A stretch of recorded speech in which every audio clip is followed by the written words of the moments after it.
Hey, what's up everybody? It is the Dark Conservatarian and I am finally back from hiatus, as you could already tell from my previous couple of uploads, reviewing the stupid ass article that was in response to Sound of Freedom and also responding to Gothics, and of course the most recent live stream reviewing the first GOP presidential debate.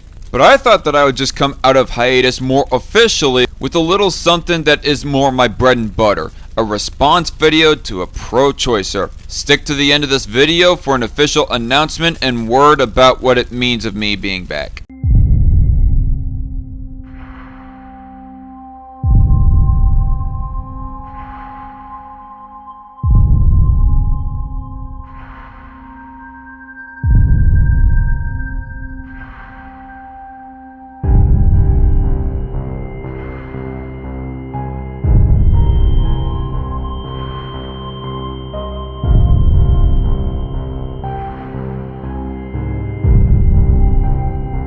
Little side note in case you're listening and not actually looking, I'm going to be reading the text on screen with a modified voice.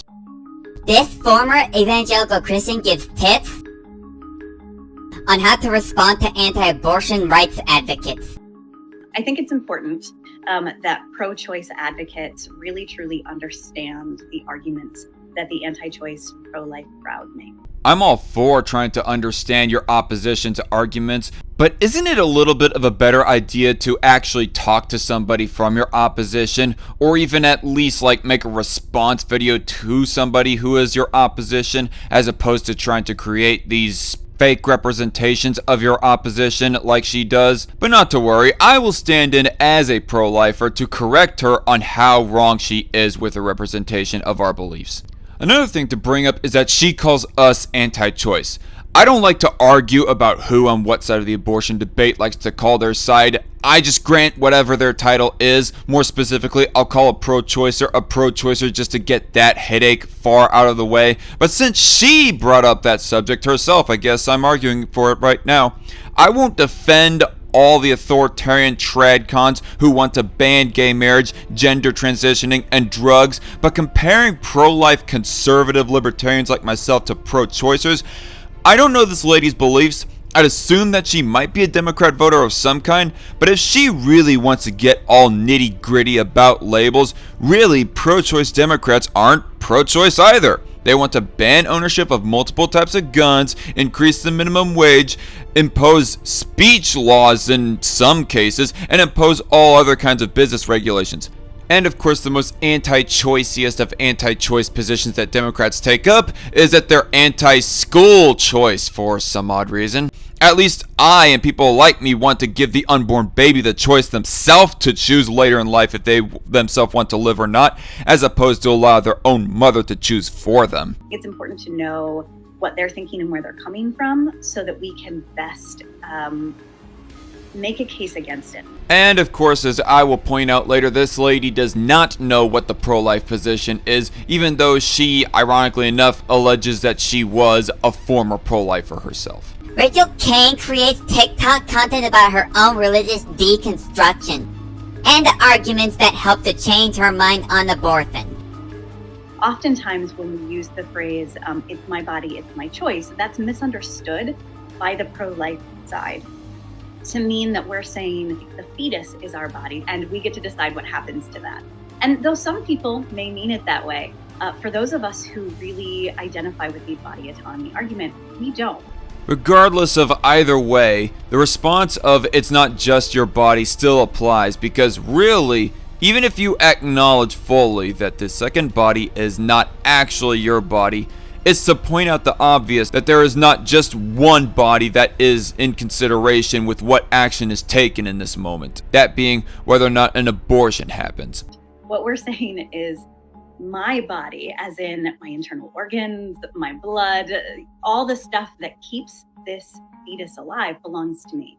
And I get to decide who uses that. Let's change up the saying of "my body, my choice" to something like "my house, my choice." Yes, you have a right to such, and you should have the right to kick them out if you want, but you don't have the right to kill them in the process of kicking them out if they weren't a malicious invader. Or better yet, let's change the saying to my boat, my choice. If somebody got onto your boat because you invited them or somebody else stowed them away or something else that isn't of their malicious doing, and you suddenly find them unwelcomed on your boat and you decide to toss them overboard, sure, they'll be able to swim for a little while if they're a good swimmer, but eventually they'll tire and drown and die, and their death will be your doing. In the same way that if you pulled a fetus out prematurely, they're going to die and it'll be your doing as well. Again, just because your body or your property is yours doesn't mean you get to kill any person inside in the process of you trying to get them out, unless said person was a malicious invader. Abortion is a human right not because a fetus is a woman's body, but because a fetus is using a woman's body. No one has the right to use another person's organs without their consent. But the unborn baby is not the one who invaded on their consent. Why fault them and ultimately punish them for something that is ultimately not their doing? Another common one that I see a lot is that adoption is great for someone who doesn't want to be a parent, but abortion is for someone who doesn't want to give birth. Is birth really worse than death, though? Which is the thing that we seem to want to dish out to unborn babies? I would happily assert not. Not only are you forcing a whole lot of trauma on both of those individuals. Yeah, and I'm sure that every single child in America would have much rather have actually died than go through the quote-unquote trauma of being birthed. But you're ignoring the fact that there are 10 months of debilitating physical symptoms. Literally no pro-lifer ever. That will often, for most women, last the rest of their life. And that's if they survive it. I guess now's a good time to emphasize that almost no pro-lifer, much less myself, is against abortion in life of mother cases, which seems to be a growing straw man against us that more and more millennial and Gen Z pro-choicers seem to be gullibly buying into nowadays that I've been noticing, sadly. Aside from that, I know that pregnancy must not be an easy thing, and I know I can never experience it being that I am a man. It's just that as an outsider looking in, I see pregnancy as a natural process that our bodies, I guess more specifically, female bodies, were meant to be able to do without any long-term actual harm being done, lest there be a lot of complications in that minority of cases. And I see it, despite whatever minor negative side effects there are, must not be as bad as death, which, like I said earlier, is a thing that we do to these innocent parties that did nothing wrong, or at least we allow mothers and their abortion surgeons to immorally carry out on said innocent parties. And for all the pro-choice harpies that may actually say that birth is in fact worse than death, supposedly, I'd gander that is hyperbole more times than not. It's not about saving babies. It's about culturally and legally mandating their version of correct sex. And here's the part where I said to myself, bullshit, she was never a pro-lifer, and also the thing that made me title the video that I did. And before any pro-choicer taunts cope at me in the comment section, unplug your fingers out of your ears and actually listen to what I have to say. If she really was once a pro-lifer, she would at least know that our opposition against abortion is about the baby's life and preserving their right to it. Because why would she have formerly been a pro-lifer if she herself didn't care about babies' lives? Maybe she's just purely projecting what her own feelings formerly were about the subject onto the entire pro-life community? I don't know. Either A, she was formerly a pro-lifer and actually understood and believed the pro-life position, and she's now just flat out lying about our beliefs because she's so bitterly enraged at someone from her own personal life, or she's trying to do some sort of grift or something. Or B, she was never a pro-lifer, never cared about the activism or anything. She just went along with the flow to keep people off her back, lying to her parents whenever they asked her what her thoughts were back then about abortion, and just plain flat out pretended. Either way, she's a liar.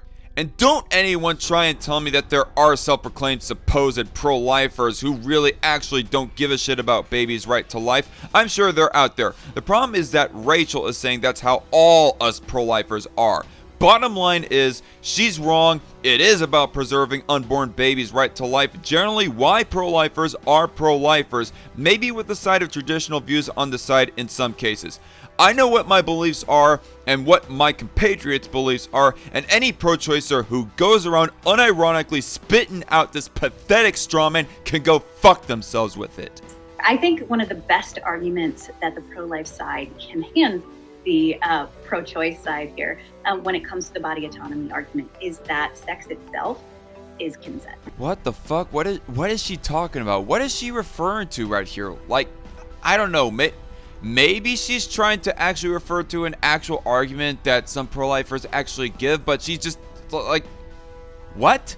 Sex is consent? Maybe if she would actually quote the entire full argument, I would understand what she's trying to refer to here, but because she doesn't, I'm just confused by the exact wording that she is trying to quote here. And I still think it failed.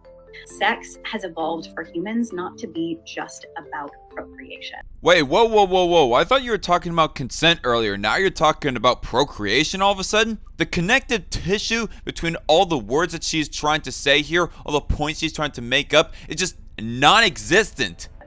Yes, procreation is a risk. I think what you meant was pregnancy is a risk. Or at least it would make more sense in my mind if she used the exact wording of pregnancy as a risk as opposed to procreation as a risk. But aside from that, I think we're actually now starting to get somewhere. But it's not the purpose. We can see that for humans, sex has evolved to be primarily social. And there are a few other animals where this is true.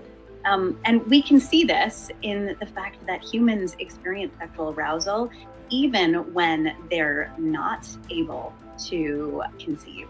So what I'm getting here from her is that because the intent of some couples' sexual intercourse was not to procreate a child, therefore they should get the get out of jail free card of abortion if there ends up being a pregnancy. Well, you kinda already defeated your own argument earlier by admitting that pregnancy is a risk, especially when it comes to consensual sex, even if some protections are taken. You incurred on that risk of bringing in a new child in the world. You knew the risk, or at least should as a supposedly fully mature adult, and it ain't the baby's fault that you couldn't keep your junk to yourself and in your pants rather than acting on your primal urges.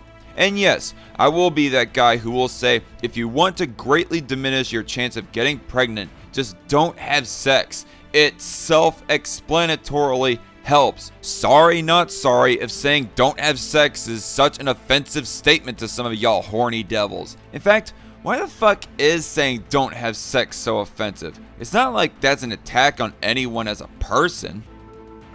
Cain said it was the idea of consent and body autonomy that changed her mind on abortion.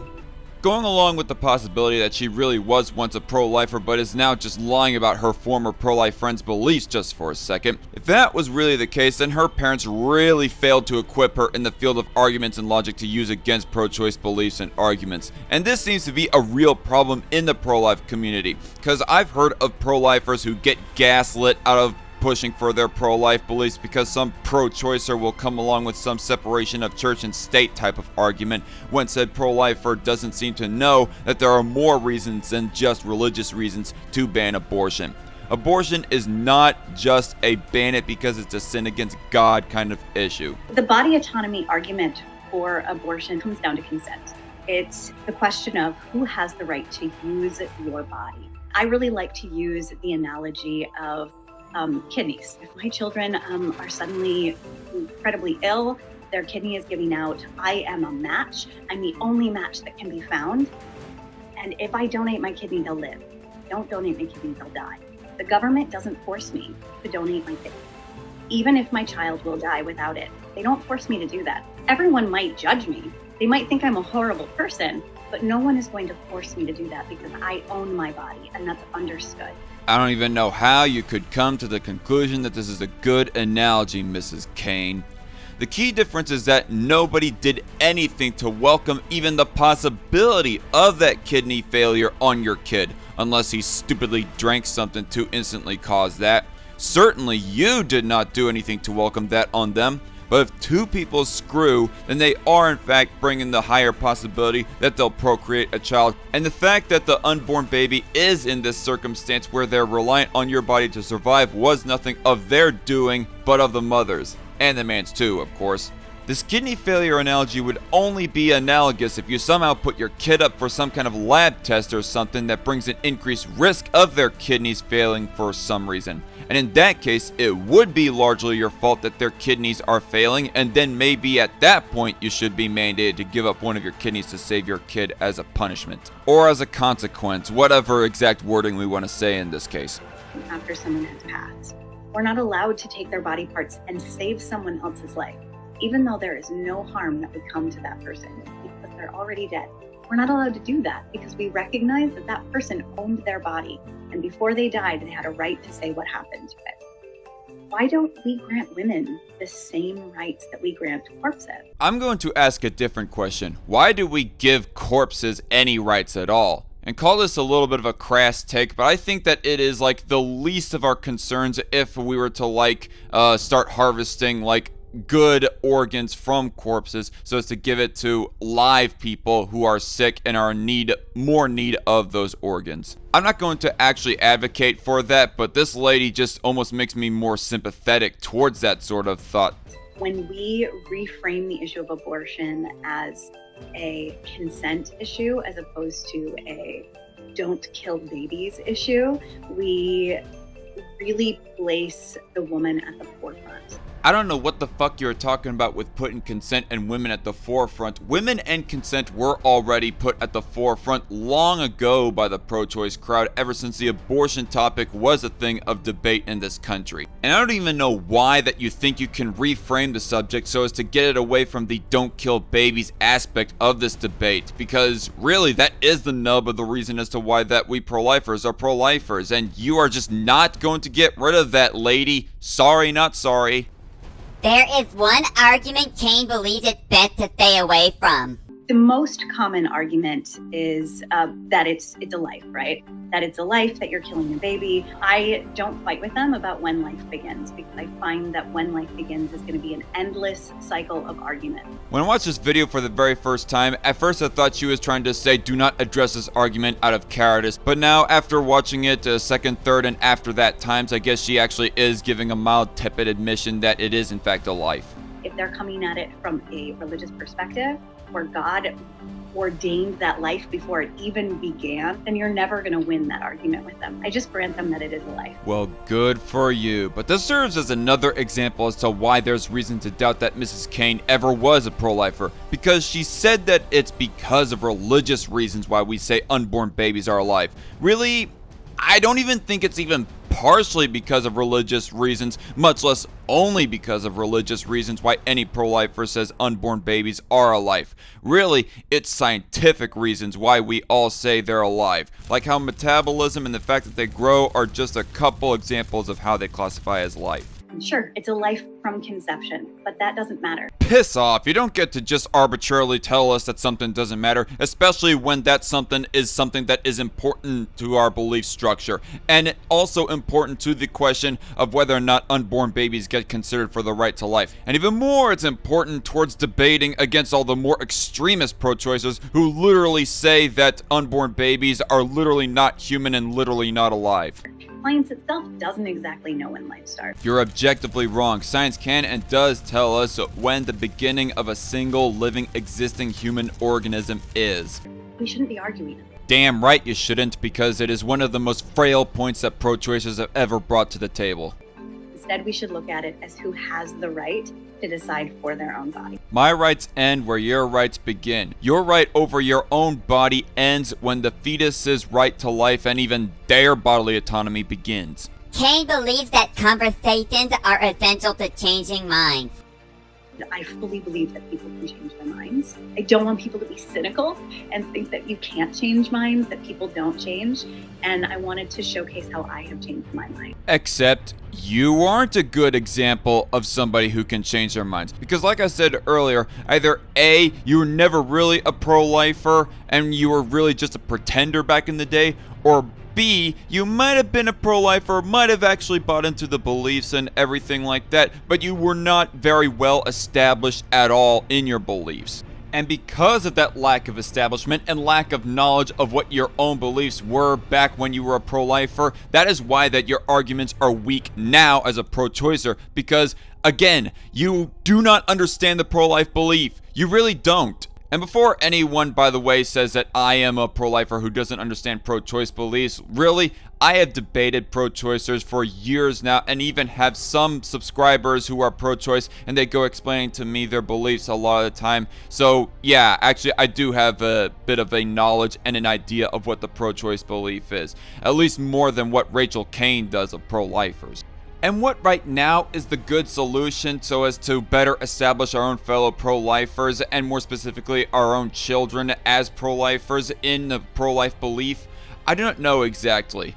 Maybe A, get them to understand the pro-choice belief a lot better. Expose them to it. Have them listen to the actual words of pro-choicers, and then maybe you give a little bit of a response after they have listened to that soundbite or whatever. The solution is definitely not to lock your children into a complete echo chamber and refuse to expose them at all from pro-choice beliefs. And maybe one thing relating to Rachel Cain and what might possibly be part of her past as to why she is the way that she is. Maybe do not be such an asshole about your pro-life beliefs. Like, I know that I said that I will gladly say just refrain from having sex, but that doesn't mean that people shouldn't be overly blunt about it to the point of saying, keep your legs closed. Like, no, I do not advocate for saying that because one, it is a bit way too blunt, and two, it can be conceived as just misogynist by some people, and it's just really unnecessary when saying don't have sex is just literally the same thing to say, but with maybe a little bit more tact behind it. And maybe if you do ultimately have a young girl who did ultimately have sex and got pregnant, just be graceful with them. Do not guilt them after the fact over the fact that they did have sex. Really, the advice of saying don't have sex should be just that, a piece of advice. It should not be a guilt-tripping talking point. Not used as that anyways. As far as me supposedly being an asshole in this video, well, I am not going to put up with uncharitability like Rachel Cain. Like how she alleged that our concerns are nothing about protecting the baby and their right to life. Regardless of what we do with our fellow pro-lifers to better establish them into their pro-life beliefs, aside from that, this doesn't change the fact that Rachel Cain, be it for better or for worse, is a liar about the pro-life belief.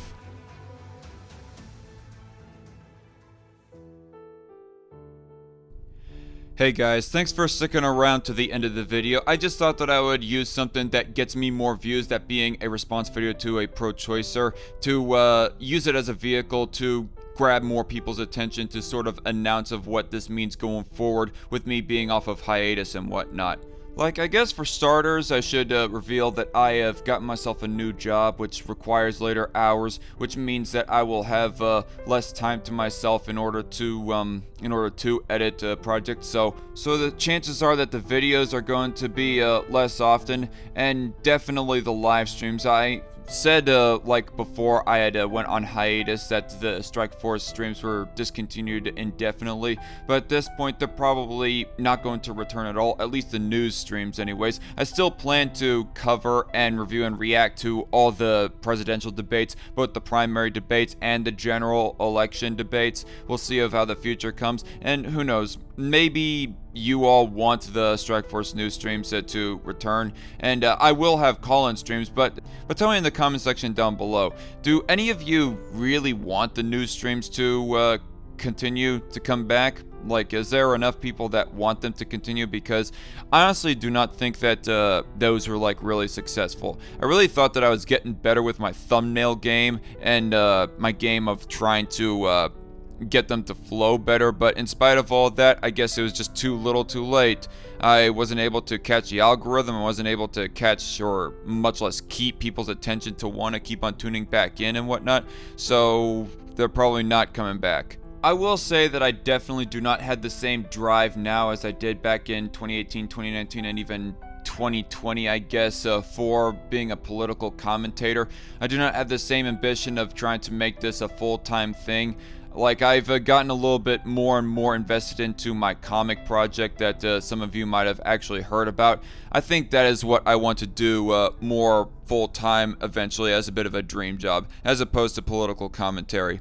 And because of the fact that I got a new job that has me working longer hours than the last one, I think I might just focus on doing videos that I think are fun, that I actually care more for and find fun to do and whatnot. Like, for example, I have a Star Wars movie ranking that I want to do, for one. I have a script of that in the works. It's mostly done, but might have a few more tweaks for it as far as what I want to do there. I do plan to revisit the topic of cuties and respond to Khadija Mabo, I think is what her name is. Make a long format video to that, and I will do occasional like political edited response videos. It's just that I do not think that I'm going to do those as passionately and as often as I did before, because like I said, I do not have as much time as I did before, and the drive is just not the same as it was before. I'm sorry to say, people. But who knows, maybe I'll get a better established vision for what I want in the future of this YouTube channel and of my secondary channel as well, DarkCon Entertainment. Maybe we'll talk about it when I do like my call-in live stream to sort of get some feedback from people, or just talk about whatever random topics or whatever. Who knows? Stay tuned for that too, by the way. I do plan on doing a call-in live stream sometime in the near future. Maybe tomorrow or something. I'm not sure. We'll see how things go. But aside from that, tell me what y'all thought of the video. Thank you all for watching, and tell me, what do you think of the fact that I was using Anno 2070 gaming footage instead of Overwatch footage for the background? And what do you think of me using Risk of Rain 2 footage like I am for this outro right here? What kind of gaming footage would you like to see more in the future for the background of my response videos? Rest assured that there are more political projects in the works for the future. Believe me. Anyway, y'all take care. Have a good night. Have a good day. God bless, and take care and stay safe.